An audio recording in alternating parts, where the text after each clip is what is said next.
Compañeras y compañeros, lo primero es agradecer la invitación, pero especialmente, José, los compañeras y compañeros, felicitar a Inesur y a la Fundación Trías por hacer esto. No es común, acá hay decenas de compañeras y compañeros militantes sindicales que le están destinando hoy un rato a ponerse a discutir algo que no es lo que parece ser de la vida cotidiana. Incluso ese es un gran problema. Si hablamos con trabajadoras y trabajadores van a decir que esta no es una prioridad. Y si dejamos que se piense así, estamos jodidos. Porque de lo que estamos hablando hoy acá se define gran parte del futuro, no solo de trabajadoras y trabajadores, sino del país en general. Y lo que es peor, se define mucho tiempo. No es una decisión, cuando se habla de política internacional, que se revierta rápido. Recién algo de eso decía Natalia, y entonces dejar avanzar estos temas en manos de lo que normalmente llamamos diplomáticos, esa idea de que la política internacional solo la pueden tratar quienes tienen títulos universitarios, 2 apellidos, ropa bien coqueta y bueno, hablan varios idiomas, etcétera. Miren cómo nos están dejando, ¿no? Últimamente quienes se encargan de esa área y particularmente quien encabeza la Cancillería. Entonces, cuidado con esta idea de que estos temas son de otros, son demasiado complicados, son para expertos. No es verdad. Y yo lo digo porque, más allá de cualquier presentación, me sigo considerando un militante sindical. Desde los 18 años, pasé en esta sala más de 10 años, cuando el PIT-CNT estaba aquí, y me tocó representar a mi sindicato, AUTE, en la mesa representativa en el secretariado, y además fue acá, en este local donde Pepe Delía me pidió que me encargara del Mercosur.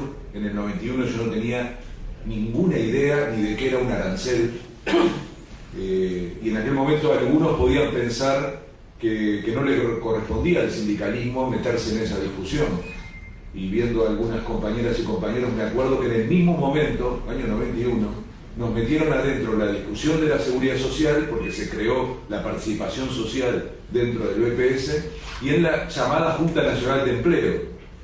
Entonces, de golpe, militantes sindicales nos metimos a discutir políticas públicas, la inserción internacional, la política en seguridad social y la política de empleo.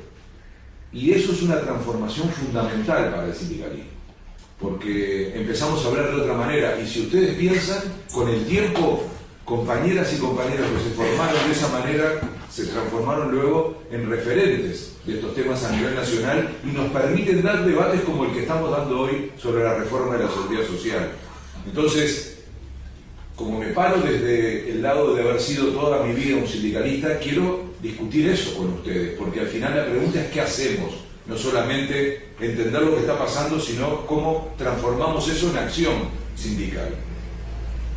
Bueno, Natalia y Luis ya hicieron 2 intervenciones brillantes sobre las características de los acuerdos comerciales y todo lo que ello supone. Seguramente después Antonio y Dayana se van a meter más en los temas de Mercosur e integración regional. A mí me pidieron, decía así, aspectos geopolíticos de la integración.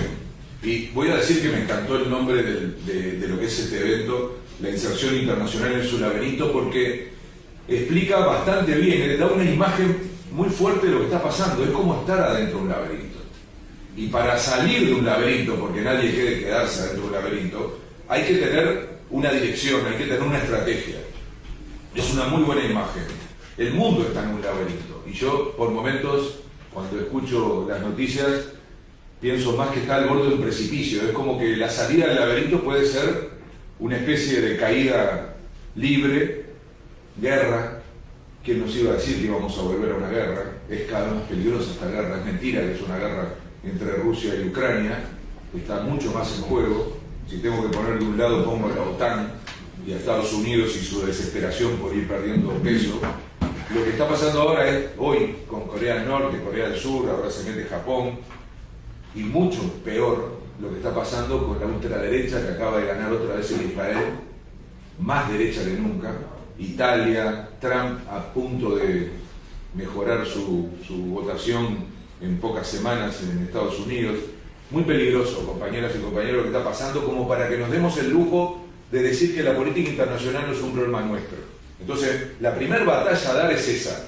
Llenemos nuestros debates de política internacional, porque si no, estamos fritos. Y ya ven que uso terminología para salir, por quedarme muy lejos de la mirada académica y tratar de incentivar que estos temas se instalen no solo en los organismos de la central y de los sindicatos, sino en cada una de las asambleas que nos toque hacer junto con compañeras y compañeros en la base. El mundo está jodido, de verdad. Y está pasando algo enorme que nos va a costar mucho entender y sobre todo dimensionar, porque pasa muy pocas veces en la historia. Es un cambio de época, no una época de cambios. Está mudando el poder. Le llaman los expertos transición hegemónica. Se está corriendo el poder de Occidente a Oriente. Básicamente de Estados Unidos a China. Estados Unidos está dejando de ser una potencia imperial, como lo fueron en otras partes de la historia. No es la primera vez, pero cada vez que pasa se arma tremendo relajo. Y en general siempre tuvo que ver con guerras. Esta vez no parecía tanto así, aunque le vivimos diciendo que está la guerra comercial, la guerra tecnológica, la guerra productiva, le ponemos ese título, pero no era tanto militar. Había una disputa productiva y así China se transformó en la fábrica del mundo. ¿Se acuerdan? No pasaba eso. No teníamos ni idea de los productos chinos y ahora, si miran alrededor de ustedes, todo es chino. Y eso porque ganó la guerra productiva, con el famoso verso de la mano de obra barata, y con la cantidad de empresas de Occidente que fueron, por un lado, a conseguir ese mercado, pero también para poder bajar los costos laborales, si tendrá que ver con el mundo del trabajo estas cosas. Luego ganó la guerra comercial, ya es indiscutido. Nos pasa en América Latina, le pasa a Uruguay, nuestro primer socio comercial en los últimos tiempos de China, salvo este mes que es Brasil de nuevo, pero digamos, hay una hegemonía de China en lo comercial que ya es indiscutida y está en plena disputa la guerra tecnológica, que es la más importante de todas. Por eso Natalia hacía mucho énfasis en alguna de estas características. Pero aparece una guerra también.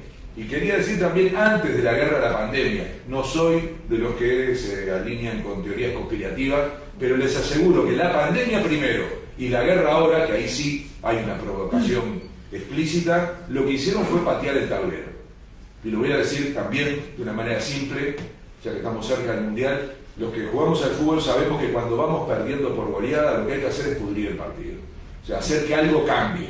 Y armamos algún lío, tarjeta amarilla, tarjeta roja, no sé.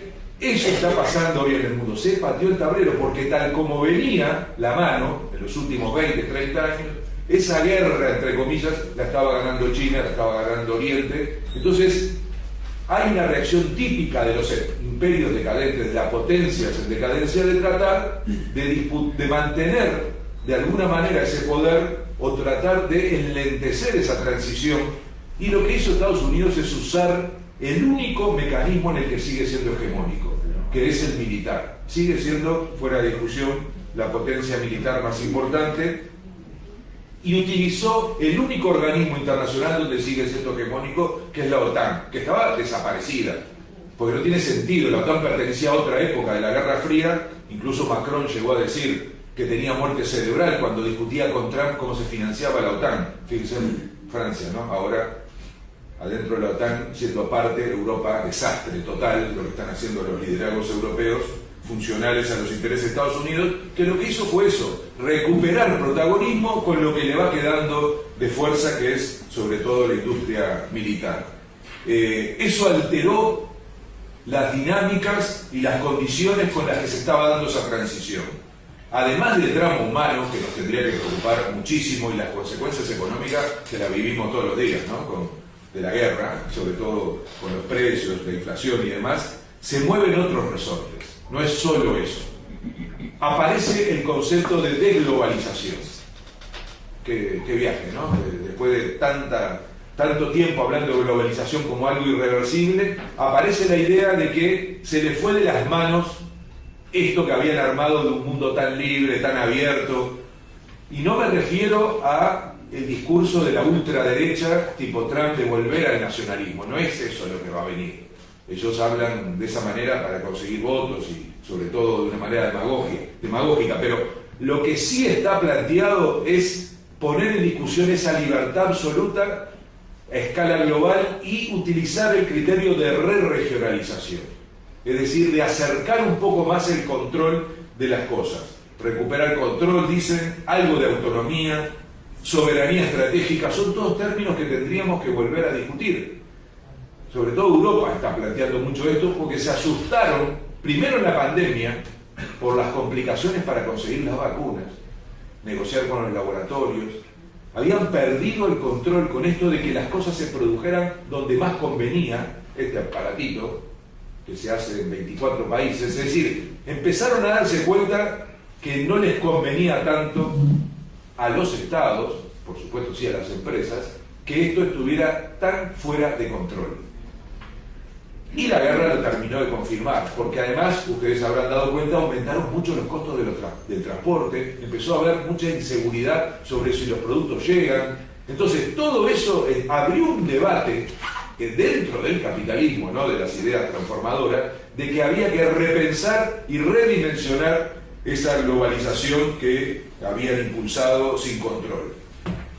En ese marco es que Estados Unidos, particularmente con la guerra, recupera protagonismo y plantean otro término que nos tiene que interesar mucho desde el punto de vista sindical, que es achicar las cadenas de producción, porque básicamente ese es el mecanismo con el que han transformado la producción en a escala global, haciendo estas cadenas de producción que no importa en qué país se van haciendo los productos, lo importante es que al final el producto sea lo más barato posible. Bueno, empieza un debate de que esas cadenas tienen que acortarse, que no pueden ser tan largas, que tienen que tener más control, más soberanía sobre algunos de esos procesos productivos, y eso va a generar cambios en los flujos comerciales, ya está pasando, en los flujos de inversión, y por supuesto todo está mirado a detener el avance chino.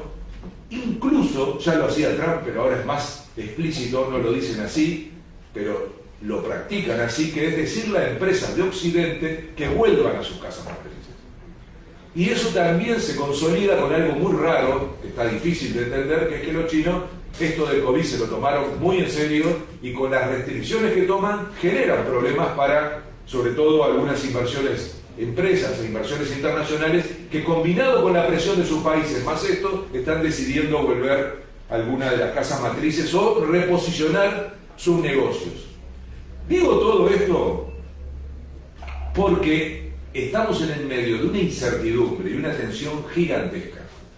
Y todo puede pasar, particularmente en relación a la guerra. Cuidado con asociar esto a la Guerra Fría, que es un término que usan un montón de medios y de periodistas para cortar simplificadamente una comprensión. No tiene nada que ver esto con la Guerra Fría anterior, absolutamente nada que ver. Nunca hubo entre Estados Unidos y la Unión Soviética la interdependencia que existe entre China y Estados Unidos. En lo productivo, como dije antes, la mayoría de las empresas en el boom de desarrollo productivo de China vinieron de Occidente y particularmente de Estados Unidos buscando plata. Luego el vínculo comercial es gigantesco y el vínculo financiero. Una tercera parte de la deuda pública de Estados Unidos la tienen los chinos. Eso nunca pasó entre la Unión Soviética y Estados Unidos, pero sin embargo lo peligroso que está pasando ahora, algunos le llaman el desacople. Esa interdependencia empieza a romperse. Y cada vez que se va rompiendo una interdependencia, aparece la hipótesis del conflicto y de la confrontación. Porque si hay interdependencia, a nadie le conviene el lío, a nadie le conviene una guerra, porque es lo que también está pasando con Europa, que si ustedes ven es la que está pagando el costo más alto, porque va perdiendo la capacidad de la interdependencia que había logrado particularmente con Rusia, miren si no en el tema energético. Entonces, cuando eso se empieza a romper, es que entra con mucha más fuerza la hipótesis del conflicto, de la confrontación, por eso es tan peligroso. Ahora, la pregunta que nos tenemos que hacer es ¿qué tiene para hacer América Latina en esta coyuntura? Hay que discutir, y por eso vuelve con tanta fuerza la idea de la integración.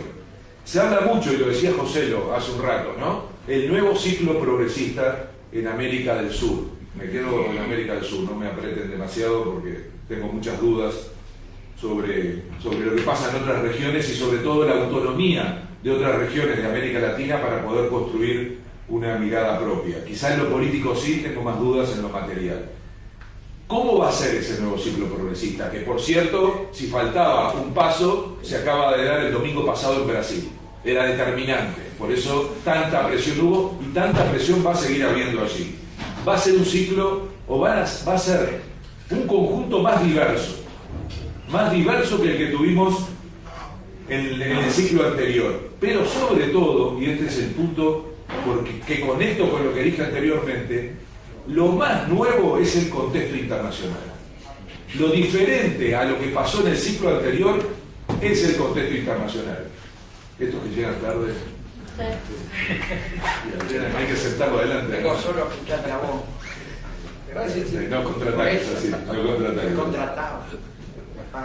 Entonces, compañeras y compañeros, hay que entender que este gran relajo que se armó en el mundo, algunos le llaman de manera más técnica nuevo orden internacional, nos tiene que obligar a pensar qué queremos ser y hacer desde nuestra región para poder cambiar lo que el ciclo conservador nos dejó. Un ciclo conservador muy corto.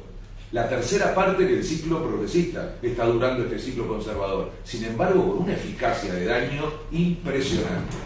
Y, por ejemplo, en materia de integración rompió todo. No es tampoco, Luis era demasiado generoso, que el ciclo anterior haya hecho tantos esfuerzos integracionistas. Hubo mucha retórica y muy poca práctica, entre otras cosas, y lo voy a explicar después, porque nos metimos cada uno para adentro, porque son tremendas las agendas nacionales y siempre terminan absorbiendo todo. Pero lo que está claro es que el ciclo conservador desarmó lo poco que había de integración regional.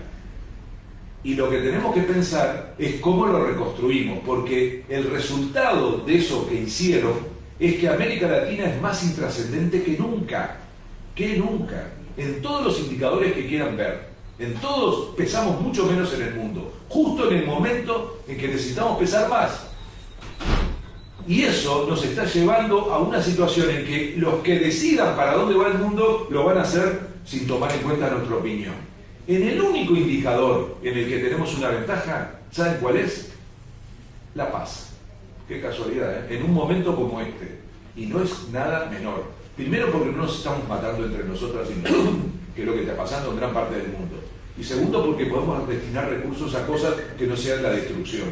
Y miren que esto de destinar recursos es cuando si empiezan a mirar la plata que hoy se está gastando otra vez en la guerra, en destruir, más todo lo que cuesta luego reconstruir. No estoy hablando de la vida que alcanzaría como argumento para que esto no ocurriera, ¿no? Por eso es tan importante para el imperialismo norteamericano la guerra, porque activa de nuevo su economía a través de la industria militar. Nosotros no. Y el último conflicto que quedaba en América Latina era el conflicto interno en Colombia.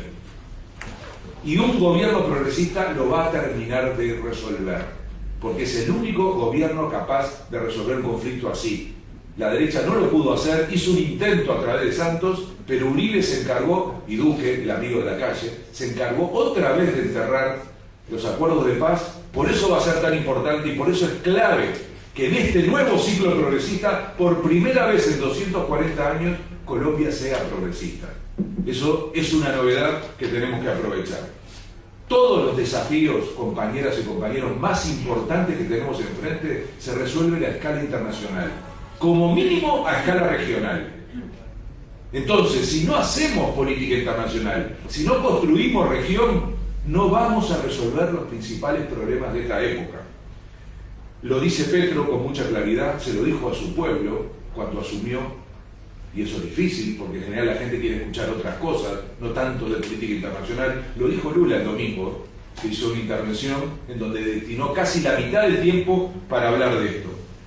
Pero no hablo solo de soluciones económicas, que obviamente van a ser posibles si nos juntamos. No solo productivas, mucho más todavía es obvio que lo productivo solo lo vamos a poder construir si lo hacemos juntos, lo comercial.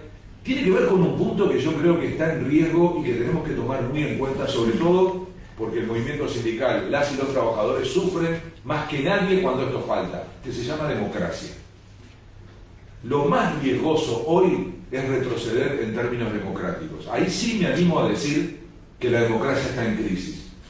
Son múltiples las dimensiones de esa crisis, algunos insisten mucho en lo de la representación, pero quiero plantearles un asunto central para mí, porque tiene mucho que ver luego con la acción sindical. El principal problema de la democracia es que está encerrada en el Estado Nacional. La democracia, la política y los partidos. O sea, nosotros votamos y practicamos la democracia en nuestro país, que así le pasa a los brasileños y a cualquier país, mientras que los poderes hoy en el mundo juegan a escala transnacional. Lo decía Natalia recién, lo decía Luis también, la centralidad de lo que llamamos normalmente en el movimiento sindical empresas transnacionales. Son jugadores de otra escala, mientras que el Estado, la política y la democracia queda metido adentro de nuestros países y puede solo regular lo propio. Ellos juegan en el mundo y eligen dónde invertir, dónde poner la plata para no pagar impuestos, y ahí aparecen los paraísos fiscales, qué hacer y qué no hacer, y encima los estados se pelean por captar las inversiones. Lo voy a decir claro, nos andamos peleando a ver cómo nos bajamos los pantalones para que vengan a poner la plata acá, y les cobramos 4 veces menos impuestos que una empresa nacional. Entonces, tenemos un problema de escala. Y por eso hay tanta frustración con la democracia, porque la democracia no logra tener la escala de los problemas que hoy son planetarios. Voy a nombrar un segundo actor transnacional, que ustedes conocen bien porque pienso en José, sobre todo en el área donde está. Es el crimen organizado. El crimen organizado opera a nivel transnacional y va eligiendo dónde le conviene más estar para transportar, para producir, para vender. ¿Cómo vas a jugar vos con un jugador así, encerrado en tu país, mirando desde ahí con algún convenio, haciendo algunos... Miren lo que nos está pasando ahora. Y eso que estamos jugando con jugadores de cuarta categoría en el crimen internacional. Entonces, mi punto ahí es que o adquirimos escala internacional para enfrentar estas cosas, o no vamos a poder. Peor todavía, vamos a jugar para ellos, que les está yendo bárbaro, porque se jode en el mundo de que no hay plata, y de que la inflación, y que la pandemia, y que la guerra, y estos tipos tienen más plata que nunca. Las transnacionales y el crimen organizado, más plata que nunca. En mi generación había una película que era El robo del $1.000.000. Ahora es plata chica, del $1.000.000. Hablan de 1.000 millonarios. Entonces, necesitamos pelear en la cancha grande, que es la cancha del mundo. Y eso lo tiene que hacer el movimiento sindical, y termino con esta idea, compañeras y compañeros. Si no hacemos acción sindical internacional, estamos jodidos. Porque estos interlocutores, nosotros estamos acostumbrados. ¿Quién está del otro lado del sindicato? Las empresas, el capital, el patrón. Ese ya no es nacional solamente. La mayoría ya son transnacionales. Entonces, si no nos unimos sindicalmente a nivel internacional para dar esa pelea, la vamos a quedar. Nos van a usar de carne cañón y dirán, ahí es más barato, acá les ofrecemos esto, acá les sacamos lo otro. Cuando se portan mal porque están muy organizados, nos vamos a otro país. Lo está pasando con Uruguay. Uruguay es famoso por tener costos laborales altos, llámese derechos, y sindicatos fuertes. Eso es lo que dicen los empresarios en el mundo. Por eso nos hicieron la denuncia de la OIT. Entonces, fíjense, qué locura, ¿no? La OIT, que fue creada para defender a las y los trabajadores, termina siendo un lugar donde se cuestiona que los sindicatos tienen demasiado poder en Uruguay, y van los empresarios a quejarse y este gobierno los apoya. Entonces, miren, compañeras y compañeros, son tiempos de internacionalizar, que cantamos la internacional cada 1 de mayo. Vamos a practicarla. Vamos a practicarla. Y eso significa lo que ustedes hacen con la CLATE. Y ojalá se siga expandiendo, porque la acción sindical internacional va a ser la única que nos permita tener fuerza. Y miren que van por nosotros, más que por la izquierda en este momento. Si ustedes observan, la ofensiva antisindical es planetaria.